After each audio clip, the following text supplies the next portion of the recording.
प्यारे बच्चों, आपने पाठ 4 डर का सामना पढ़ा होगा। डर का सामना में क्या था बेटा कि कभी भी हमें डर से भागना नहीं चाहिए, हमेशा डर का सामना करने की कोशिश करना चाहिए। आपने हिंदी का टेस्ट भी बहुत अच्छा किया बेटा। ऐसे ही आपको और टेस्टों के लिए भी तैयारी करके रखना है और जैसे आपने आज याद किया था वैसे ही पूरा याद करके रखना है।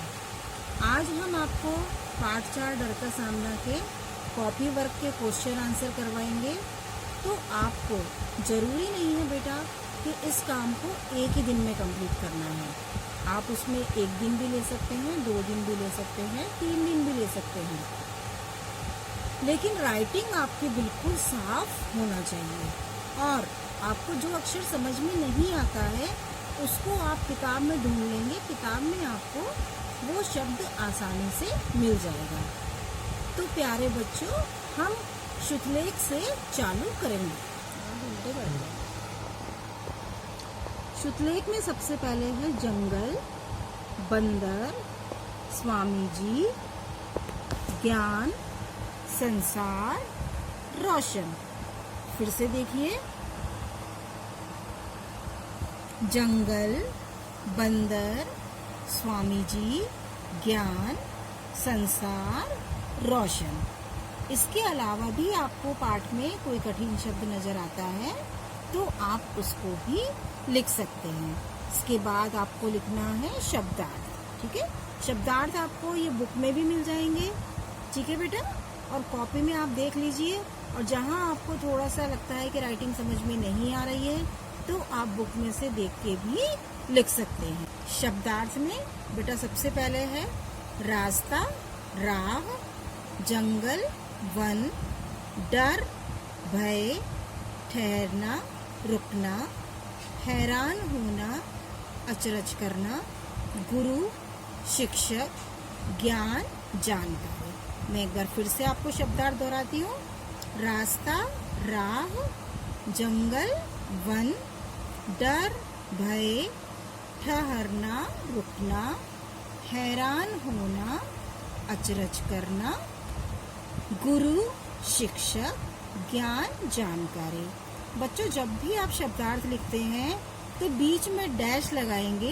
इस डैश के बीच में प्रॉपर डिस्टेंस रखेंगे। कम से कम आपको 1 फिंगर का, है ना, कितने फिंगर का, ऐसे फिंगर रख के 1 फिंगर का डिस्टेंस रख के आपको इसका अर्थ लिखना है। फिर आपको शुक्लेख लिखने का अभ्यास करना है और शब्दार्थ आपको याद करके लिखने का अभ्यास करना है। और जो भी आप अभ्यास करेंगे वो आप रफ कॉपी में करेंगे। चाहे तो देख के लिख सकते हैं और जब याद हो जाए तब बिना देखे भी लिख सकते हैं। आज हम प्रश्न उत्तर भी लिखेंगे।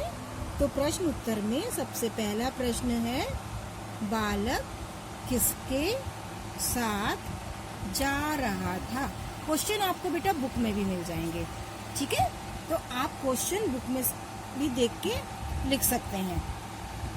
बालक किसके साथ जा रहा था। इसका उत्तर है बालक अपने पिताजी के साथ जा रहा था। इसके बाद आपको पूर्ण विराम जरूर लगाना है। यहाँ आपको प्रश्नवाचक चिन्ह जरूर लगाना है और यहाँ पे आपको पूर्ण विराम जरूर लगाना है। क्वेश्चन नंबर 2 है, बालक किससे डरकर भागा। किससे डर लगा था बालक को? वेरी गुड, बंदरों से। बालक बंदरों से डरकर भागा। समझ में आया आपको? फिर से मैं दोनों क्वेश्चन बोलती हूँ। बालक किसके साथ जा रहा था? बालक अपने पिताजी के साथ जा रहा था। बालक किससे डरकर भागा? बालक बंदरों से डरकर भागा। इसके बाद प्रश्न नंबर 3, बालक का पूरा नाम क्या था। बालक का नाम क्या था? तो बालक का नाम क्या था? आपको पूरा नाम मैंने आपको बोल दिया है, बट आपको क्या लिखना है, बालक का नाम क्या था। तो बालक का नाम नरेंद्र नाथ दत्त था। क्या था बालक का नाम? नरेंद्र नाथ दत्त था। फिर नेक्स्ट क्वेश्चन नंबर 4 है, बंदरों ने क्या किया? बंदरों ने क्या किया था? हाँ, वेरी गुड। बंदर बालक और उसके पिता को देखकर गुर्राने लगे। देखो बेटा, आपको ये गुर्राना वर्ड बिल्कुल सही लिखना है।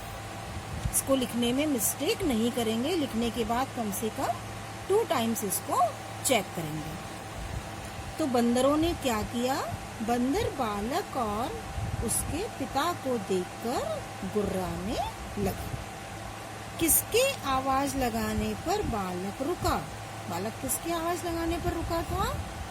पिता के आवाज लगाने पर बालक रुका। देखो, ये ज के नीचे बेटा बिंदी लगी हुई है, तो इसको हम पढ़ते हैं आवाज। क्या पढ़ते हैं हम? आवाज। तो आपको भी ये बिंदी लगाने का ध्यान रखना है। स्वामी विवेकानंद का जन्म कब और कहाँ हुआ था? स्वामी विवेकानंद का जन्म 12 जनवरी 1863, इसको हम 12 जनवरी 1863 भी बोल सकते हैं, लेकिन आपको जहाँ तक कोशिश करें इसको आपको हिंदी में तारीख याद करना है। 12 जनवरी 1863।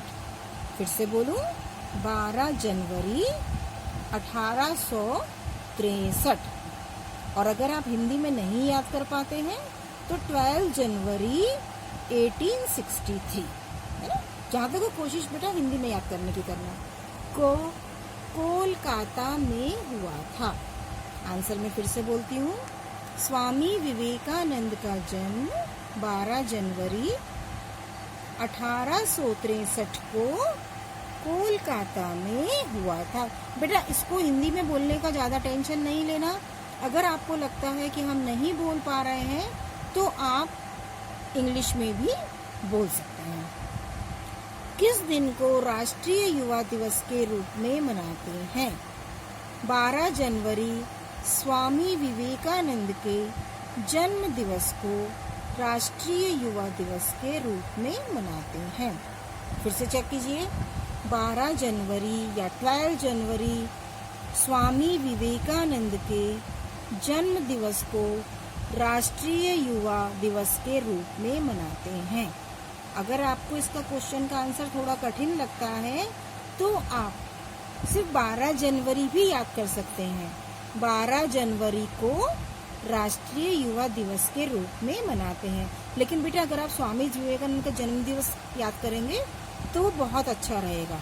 अगर आप चाहें तो खाली तारीख भी याद करके लिख सकते हैं। तो प्यारे बच्चों, आज हमने पाठ 4 के श्रुतलेख लिखे, शब्दार्थ लिखे, फिर उसके बाद प्रश्नोत्तर लिखे, फिर हमने यहाँ पे प्रश्नों को पूरा लिखा। तो बच्चों, आपको घर पे बहुत अच्छी राइटिंग में लिखना है, काम पूरा करना है और जल्दी नहीं करेंगे। आप 1 दिन, 2 दिन, 3 दिन का समय भी ले सकते हैं, लेकिन राइटिंग साफ लिखेंगे। और आपने टेस्ट भी बहुत अच्छा किया प्यारे बच्चों, मुझे बहुत खुशी हुई। और घर पे रहेंगे, सुरक्षित रहेंगे, मास्क लगा के रहेंगे, पढ़ाई करते रहेंगे। धन्यवाद।